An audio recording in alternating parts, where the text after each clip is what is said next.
বাংলাদেশ বেতার সিলেট। এখন শুনবেন আমাদের স্থানীয় খবর। আসসালামু আলাইকুম। বাংলাদেশ বেতার সিলেট সংবাদ পড়ছি কুমকুম হাজেরা মারুফা। আমাদের শক্তি আমাদের পৃথিবী এই প্রতিপাদ্যকে সামনে রেখে সারা দেশের মতো সিলেটও আজ পালিত হচ্ছে বিশ্ব ধরিত্রী দিবস। পৃথিবীর প্রতি আমাদের দায়বদ্ধতা ও মমত্ববোধকে স্মরণ করিয়ে দেওয়ার জন্য দিনটি গুরুত্বপূর্ণ। এই দিবসের প্রাক্কালে জীবাশ্ম জ্বালানির উপর নির্ভরশীলতা হ্রাস এবং নবায়নযোগ্য শক্তির প্রসারের প্রয়োজনীয়তার উপর আলোকপাত করা হয়। প্রযুক্তিকে কাজে লাগিয়ে একটি টেকসই ও সবুজ বিশ্ব গড়ে তোলার লক্ষ্যে প্রতি বছর দিবসটি পালন করা হয়ে থাকে। পরিবেশ সম্পর্কে জনগণের সচেতনতা বৃদ্ধির জন্য প্রতি বছর 22 এপ্রিল বিশ্বের 193টি দেশে দিবসটি পালিত হয়ে আসছে। পৃথিবীকে নিরাপদ ও বাসযোগ্য রাখতে জলবায়ু সংকট এবং পরিবেশ দূষণ রোধে তাৎক্ষণিক পদক্ষেপের প্রয়োজনীয়তার দিকে দৃষ্টি আকর্ষণ করতে সারা বিশ্বের পরিবেশ সচেতন মানুষ বিভিন্ন কার্যক্রমে অংশগ্রহণ করে। এই উপলক্ষে র্যালি ও আলোচনা সভা অনুষ্ঠিত হয়েছে মৌলভীবাজারে। কালেক্টরেট প্রাঙ্গণ থেকে বের করা হয় র্যালি, পরে অনুষ্ঠিত হয় আলোচনা সভা। এতে প্রধান অতিথি ছিলেন জেলা প্রশাসক মোহাম্মদ ইসরাইল হোসেন। সভায় প্রশাসন ও পরিবেশ অধিদপ্তরের ঊর্ধ্বতন কর্মকর্তা, বিভিন্ন এনজিও এবং পরিবেশবাদী সংগঠনের কর্মী, শিক্ষক, শিক্ষার্থী সহ গণ্যমান্য ব্যক্তিবর্গ উপস্থিত ছিলেন।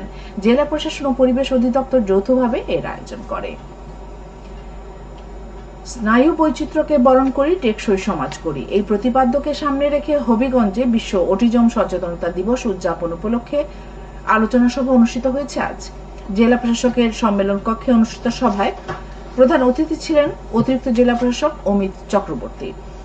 আলোচনা সভায় বক্তারা হবিগঞ্জে প্রশাসনের উদ্যোগে অটিস্টিক শিশুদের জন্য স্কুল প্রতিষ্ঠার দাবি জানানো হয়। সভায় জানানো হয় জেলায় প্রতিবন্ধীর সংখ্যা 54,223 জন। এর মধ্যে ভাতা ও উপবৃত্তি প্রাপ্ত প্রতিবন্ধীর সংখ্যা 45,770 জন। পর্যায়ক্রমে সকল প্রতিবন্ধীকে সরকারি সহায়তা আওতায় আনা হবে। এছাড়া প্রতিবন্ধী সেবা ও সাহায্য কেন্দ্রের সংখ্যা 3টি রয়েছে। অনুষ্ঠানের শেষে জেলা সমাজসেবা কার্যালয়ের পক্ষ থেকে 3 জন অটিস্টিক শিশুকে হুইল চেয়ার প্রদান করা হয়। জেলা প্রশাসন ও জেলা সমাজসেবা কার্যালয় এর আয়োজন করে। শিক্ষার্থীদের দ্রুততম সময়ে ঝামেলাহীনভাবে ডিজিটাল সনদপত্র প্রদানের লক্ষ্যে ই সাইন সার্টিফিকেট চালুর সিদ্ধান্ত নিয়েছেন শাহজালাল বিজ্ঞান ও প্রযুক্তি বিশ্ববিদ্যালয়ের। ফলে দেশ ও বিদেশ থেকে সহজেই ই সাইন সার্টিফিকেট সেবা পাবেন শিক্ষার্থীরা। ই সাইন সার্টিফিকেট সেবা চালুর লক্ষ্যে বাংলাদেশ কম্পিউটার কাউন্সিল বিসিসি এর মধ্যে চুক্তি স্বাক্ষর সম্পন্ন হয়েছে। চুক্তি স্বাক্ষর অনুষ্ঠানে প্রধান অতিথি ছিলেন বিশ্ববিদ্যালয়ের উপাচার্য অধ্যাপক ডক্টর এম সরওয়ার উদ্দিন চৌধুরী। গ্রাম আদালত বিচার প্রক্রিয়া আরো সক্রিয় জোরদারকরণ শীর্ষক দিনব্যাপী কর্মশালা অনুষ্ঠিত হয়েছে আজ মৌলভীবাজারের শ্রীমঙ্গল উপজেলায়। উপজেলা পরিষদ মিলনায়তনে অনুষ্ঠিত কর্মশালায় প্রধান অতিথি ছিলেন স্থানীয় সরকার বিভাগের উপপরিচালক বুলবুল আহমদ। এতে প্রশাসনের ঊর্ধ্বতন কর্মকর্তা, জনপ্রতিনিধি, উপজেলার 9টি ইউনিয়নের গ্রাম আদালত সদস্য সহ বিভিন্ন শ্রেণী ও পেশার ব্যক্তি উপস্থিত ছিলেন। উপজেলা প্রশাসন ও স্থানীয় সরকার অধিদপ্তর যৌথভাবে এর আয়োজন করে। চলতি অর্থ বছরে উপসি আউশ ফসলের আবাদ ও উৎপাদন বৃদ্ধির লক্ষ্যে ক্ষুদ্র ও প্রান্তিক কৃষকদের মাঝে বিনামূল্যে বীজ ও সার বিতরণ করা হয়েছে আজ মৌলভীবাজারের কুলাউড়ায়। উপজেলা কৃষি অফিস প্রাঙ্গণে কৃষকদের মাঝে এই বীজ ও সার প্রদান করা হয়। এই কর্মসূচির আওতায় উপজেলার 3,600 কৃষকদের মধ্যে 5 কেজি বীজ, 10 কেজি ডিওপি ও 10 কেজি এমপিও সার বিতরণ করা হয়। উপজেলা কৃষি অধিদপ্তর এই উদ্যোগ নেয়। সিলেটের ফেঞ্চুগঞ্জ উপজেলার বাজার সংলগ্ন কুশিয়ারা নদীতে নৌকা চালানোর সময় বজ্রপাতে এক নৌকা চালকের মৃত্যু হয়েছে। সকাল 10:30টার দিকে এই ঘটনা ঘটে।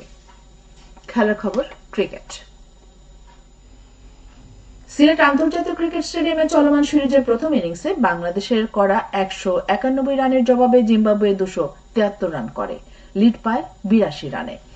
এরপর বাংলাদেশ তাদের দ্বিতীয় ইনিংসে ব্যাট করতে নেমে খেলার শেষ খবর পাওয়া পর্যন্ত 4 উইকেট হারিয়ে 191 রান সংগ্রহ করে। সবশেষে আবহাওয়া। সন্ধ্যা 6টা পর্যন্ত পূর্বাভাসে বলা হয়েছে সিলেট সহ পার্শ্ববর্তী এলাকায় পশ্চিম উত্তর পশ্চিম দিক দিয়ে অস্থায়ীভাবে ঘন্টায় সর্বোচ্চ 60 কিলোমিটার বেগে দমকা থেকে ঝোড়ো হাওয়া বয়ে যেতে পারে। সেই সঙ্গে হতে পারে বৃষ্টি অথবা বজ্রসহ বৃষ্টিপাত। এসব এলাকার নদীবন্দর সমূহকে 1 নম্বর সতর্কতা সংকেত দেখিয়ে যেতে বলা হয়েছে। আজ সিলেটে সূর্যোদয় হয়েছে 5টা 25 মিনিট এবং সূর্য অস্ত যাবে সন্ধ্যে 6টা 17 মিনিটে। সংবাদ শেষ হলো। আমাদের পরবর্তী স্থানীয় সংবাদ প্রচারিত হবে সন্ধে 7টায়। হে মানব জাতি,